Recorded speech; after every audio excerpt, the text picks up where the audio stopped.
Pipelines in the Marcellus Shale are becoming a big concern as state and federal legislators rush to build a pipeline infrastructure to transport shale to markets in the United States and to export terminals to ship overseas.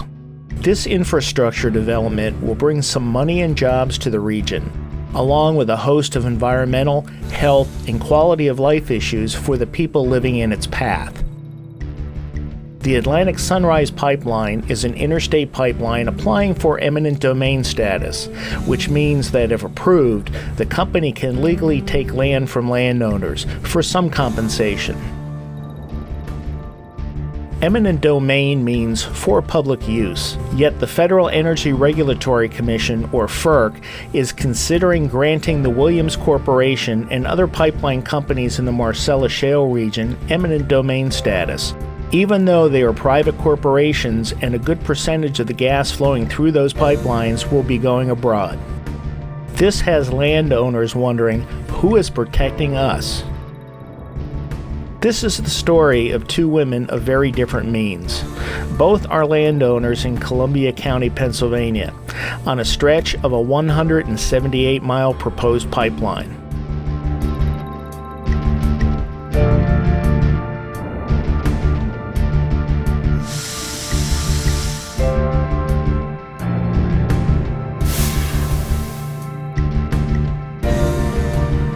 Back in February or March of last year, a neighbor came to my door on Sunday morning and told me he'd gotten a letter about this pipeline. I had received the same letter but hadn't opened it. I thought it was junk mail.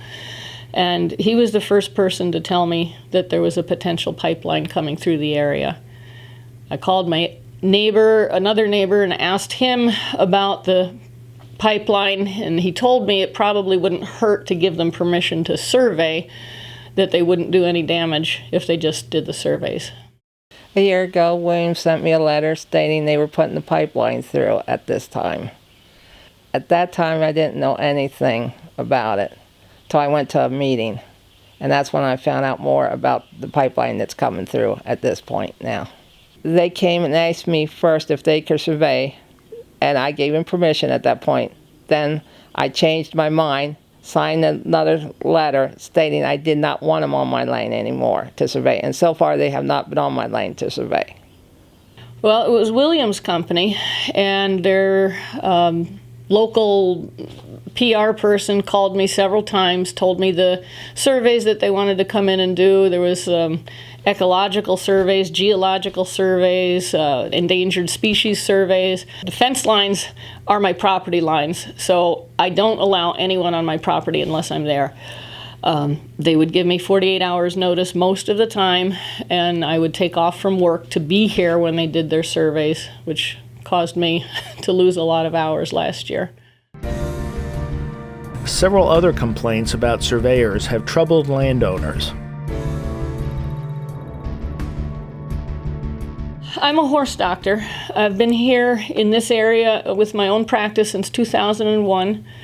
I bought my business property 6 years ago and built this equine clinic to serve the horse-owning community. I do a lot of breeding work, do layups from the track. I have a facility here where I can take in medical colics. I can do minor surgeries.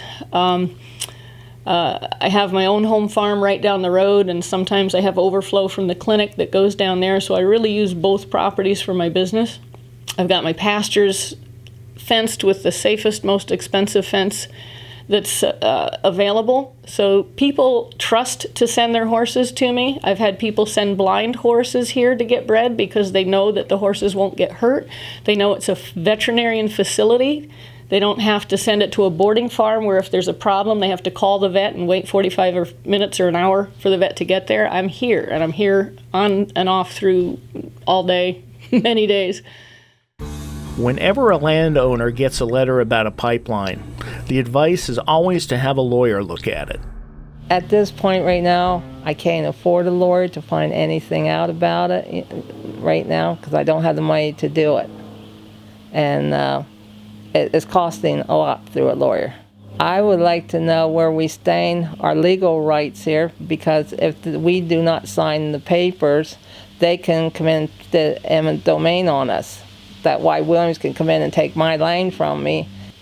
It's been in my family for 4 generations. Williams or anybody else can come in and say, hey, we're going to take your land, and you have no right anymore. The whole process of how these giant corporations have been given the power of eminent domain is astounding. The more I learn, the more discouraged I get, because they have so much power to just take what you've worked for your whole life and try to serve the community with it. And you think you own something, and you buy land, you improve it, you build something, and they can take it from you at any moment for their own good, for their bottom line, for gas that's going to be sent overseas, for things that aren't going to serve the public good. And the landowner has really no recourse but to give in. You can't fight the government and giant billion-dollar corporations. You can't even figure out the systems on the FERC websites, the Federal Energy Regulatory Commission.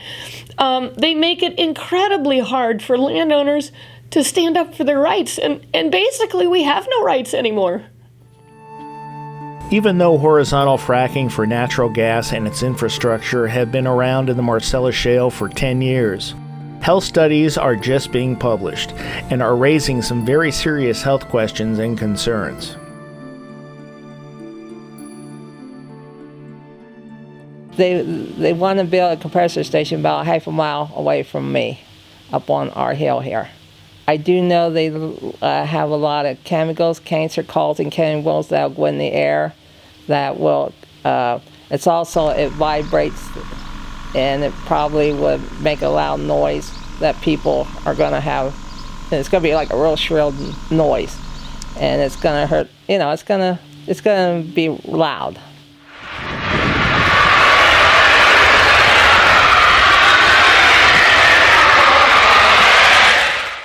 My house might be like 500-600 feet away from where it's going to be. So it literally will take this house, like I said, my barn, and probably my trailer. They have planned to put the pipeline right through the middle of my business property, my brand new business property. I'm not even finished with some of the building.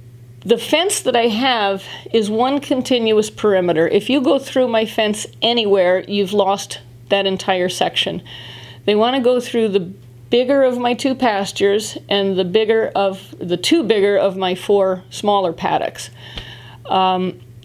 This type of horse that I keep here, these horses are insured for a lot of money. I have horses here that have won $500,000. I've got a mare here this year that's won $1 million at the track, and her baby has a $30,000 stud fee. I can't keep those kind of horses in temporary fence.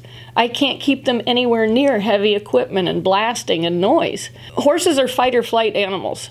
They hear a loud noise, they turn and run, and sometimes they'll try to run through a wall if they're scared. And I've told them that if they come through and put the pipeline, they're going to shut my business down for 1.5 years. I can't use my property if I don't have grazing areas for the horses, and you can't put horses back in on pasture until it's grown up for at least 1 year after it's been regraded and seeded and grown up. It'll cripple me. I flat out won't be able to use the place. So last week they sent me this map that tells me they want to build a temporary construction road access to what the damage they're going to do out back, which means they'll put a road up the front of my property and over to where they're going to cross the creek. But on their map, instead of coming up the front of my property, they want to go right over the property line between myself and my neighbor and take out all 3 of these mature trees and the electric utility pole and my mailbox and drive over the top of her septic pump. And then come in front of the property. The road as they have it designed would go right in front of my garage doors, denying me access to my building, and over the top of my well. Well, not only do they want to come through my business, which would basically shut it down for 1.5 years, but my home farm is less than 1/4 mile down the road, and they want to go through that in a spot that would cut my own 9 horses off from 80% of their pasture. I would have to take my own horses somewhere else for 1.5 years, and what they're offering me to come through my home property would not even cover 1 year's board on my 9 horses. I mean, that's my family. That's my sanity, is having my horses there every morning, every night. Yeah, a lot of neighbors around here are concerned that someday it will leak and they'll explode and it could kill somebody. It could hurt people. It could just wipe them out, and they won't have a chance if it explodes. Hey,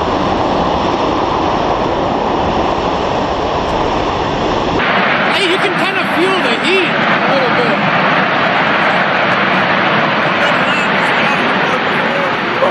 bit. Basically, none of my neighbors or anyone that we've talked to wants to live in a hazard zone.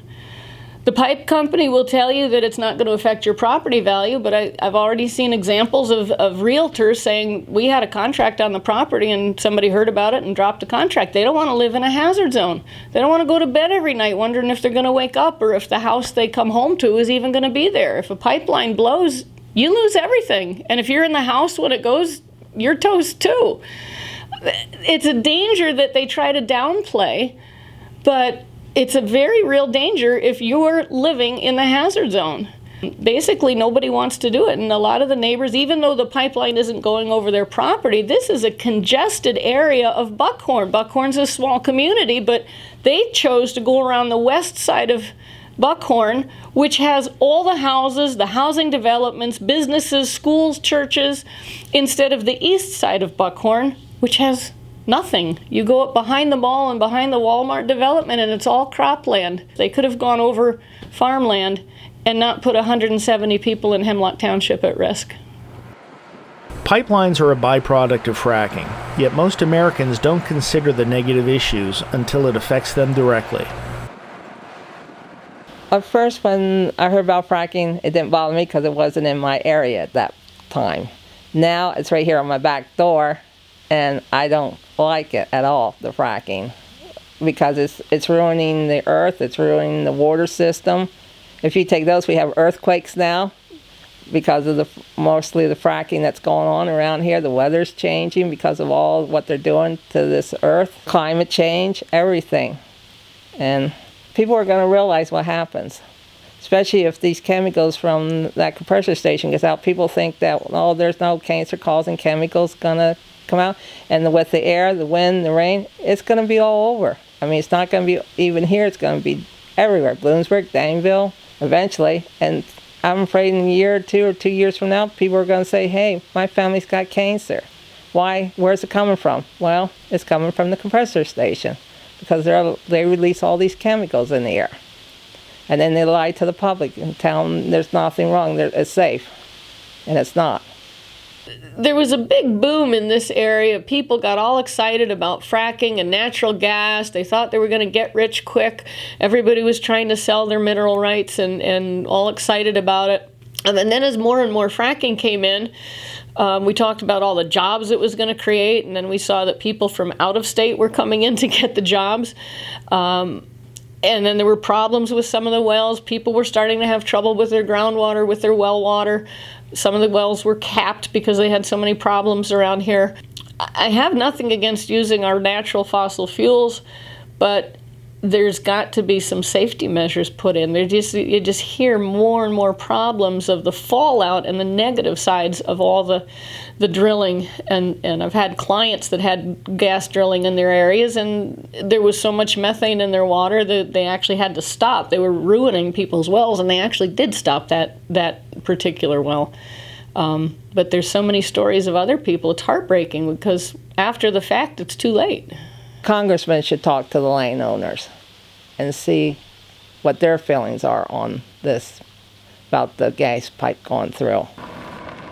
We're building a float for the Millville Parade to make people aware of the gas line. There was an eagle up around the compressor station where they're going to put the compressor station in, and we wanted to show people, there was an eagle up there, and, with that being in there, it would leave. And I thought eagles were protected here in the United States. The water fountain means that the blue water means contamination, like if it's being contaminated. And the flag means being America, I said, that looks good on her. Or it looks nice on her, doesn't it?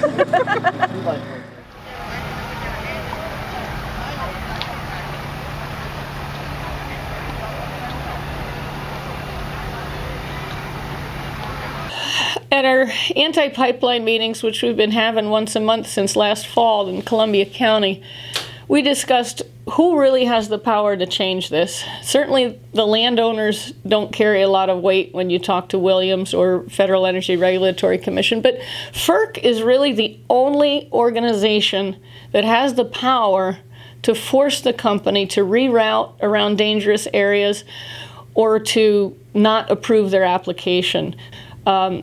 The state has no power to stop it because it's a federal matter. Most of these gas pipelines will put a tiny bit of their pipeline across a state line because they want to go through the federal process. It just makes it much harder for anyone to stop them.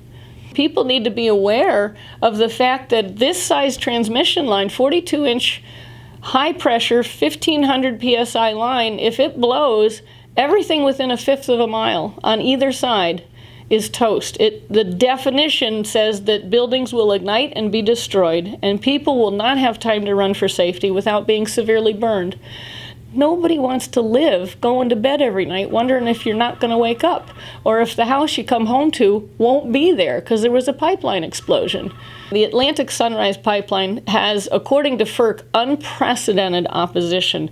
They're allowing comments to be sent in long after the normal deadline because so many people are becoming up in arms as they learn about what's going to happen. We don't want your pipelines, no. Listen, FERC, they've got to go. We don't want your pipelines, no. One more time. It's not worth your life. I don't care how much they give you, it's not worth your life. A lot of people I've talked to have just said, does it really do any good? You know, is there anything we could do? And I think there is power in numbers. If people will sit down and write letters to FERC and call their congressmen, we've got to get laws changed that are on the books. I think when these laws about eminent domain were put into place, it was a kinder, gentler world and there was more common sense. But the power they've given these companies that are so greedy, they don't care who they steamroll over. They don't care they're going to shut my business down. They don't care that they're going to put people at risk. They just want to get their pipeline put in to start making their billions of dollars and exporting some of this. This is not for the public convenience and necessity like they claim. This is for their bottom line. There's no reason that we shouldn't keep this gas in the United States. Instead of, they've got contracts to pipe it to Japan and India. They'll tell you that's not true, but I've read the articles. They're in print. Their own CEO said last year that they'd be exporting this gas. The local people will try to lie and deceive you and tell you anything to try and get you to think it's okay. And it's not. It's not right that people should have their land stolen without fair compensation.